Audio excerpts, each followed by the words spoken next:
ശ്രീ ശശിയാണ് കൊല്ലത്തുനിന്ന്. ശ്രീ ശശി, ഈ മലപ്പുറം ജില്ല വിഭജിക്കണമെന്നുള്ള ആവശ്യത്തോട് താങ്കൾ എങ്ങനെയാണ് പ്രതികരിക്കുന്നത്? അത് വികസിപ്പിക്കുന്നതുകൊണ്ട് കുഴപ്പമൊന്നുമില്ല. പക്ഷെ അവസാനം ആവശ്യപ്പെടും അതത് സ്റ്റേറ്റ് ആക്കി കിട്ടണമെന്ന്. അങ്ങനെ ഒരു ആവശ്യം ആരെങ്കിലും ഇതുവരെ ഉന്നയിച്ചിട്ടുണ്ടോ? അത് വരും. അതെങ്ങനെയാണ് വരുന്നതെന്ന് എനിക്ക് മനസ്സിലാകുന്നില്ല. മലപ്പുറം ജില്ലയിലെ ഏതെങ്കിലും പ്രധാനപ്പെട്ട രാഷ്ട്രീയ നേതാക്കൾ അല്ലെങ്കിൽ പ്രധാനപ്പെട്ട രാഷ്ട്രീയ പാർട്ടി അങ്ങനെ അവരാരെങ്കിലും മലപ്പുറം ഒരു പ്രത്യേക സംസ്ഥാനമാക്കണമെന്ന് ആവശ്യപ്പെട്ടിട്ടുണ്ടോ?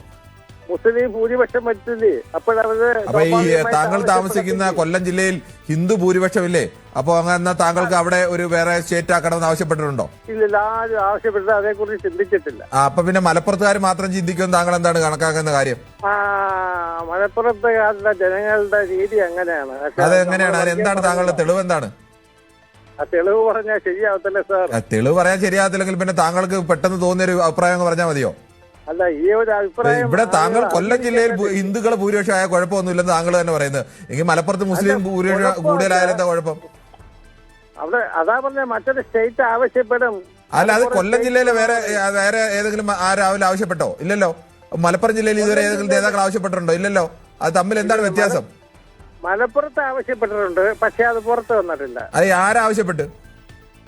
മലപ്പുറത്ത് അത് അവിടുത്തെ രാഷ്ട്രീയക്കാർ തന്നെ. ഏത് രാഷ്ട്രീയക്കാർ പറയും? നമുക്ക് രാഷ്ട്രീയക്കാർ അറിയാൻ വയ്യാത്ത ആരുമല്ലോ.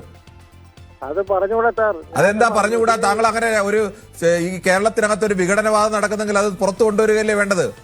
അത് താങ്കൾ ഈ ന്യൂസ് എയ്റ്റിനോട് തന്നെ പുറത്ത് കൊണ്ടുവന്നോളൂ. താങ്കൾക്ക് അറിയാമെങ്കിൽ പറഞ്ഞോളൂ. അത് രഹസ്യമൊക്കെ വെക്കുന്നത് ഇവിടെ അപകടമായ രേഖയാണ്. എന്തോ രേഖ? പണ്ട് ഇതേക്കുറിച്ച് സംസാരിച്ചതിന് ആക്രമിച്ച ആളുകളുണ്ട്. അതുകൊണ്ട് അതേക്കുറിച്ച് മിണ്ടി. കേരളത്തിൽ എന്തായാലും അതിനെക്കുറിച്ച് സംസാരിക്കാൻ ആരും ആക്രമിക്കത്തൊന്നുമില്ല. എന്തായാലും എന്റെ അഭിപ്രായം പറഞ്ഞല്ലോ. ഇതെന്ത് അഭിപ്രായമാണ്? ഇത് അഭിപ്രായമല്ലേ, ഇത് വർഗീയതയല്ലേ? താങ്കൾക്കുള്ള മുസ്ലിം വിരോധം താങ്കൾ പറഞ്ഞു. അതിനപ്പുറത്തേക്ക് എന്താണ് അതിൽ എന്താ അഭിപ്രായം ഇതിനകത്ത്?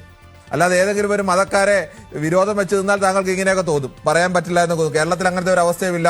കേരളത്തിൽ ആരും പ്രത്യേക സംസ്ഥാനം വേണമെന്ന് ആരും ആവശ്യപ്പെട്ടിട്ടുമില്ല.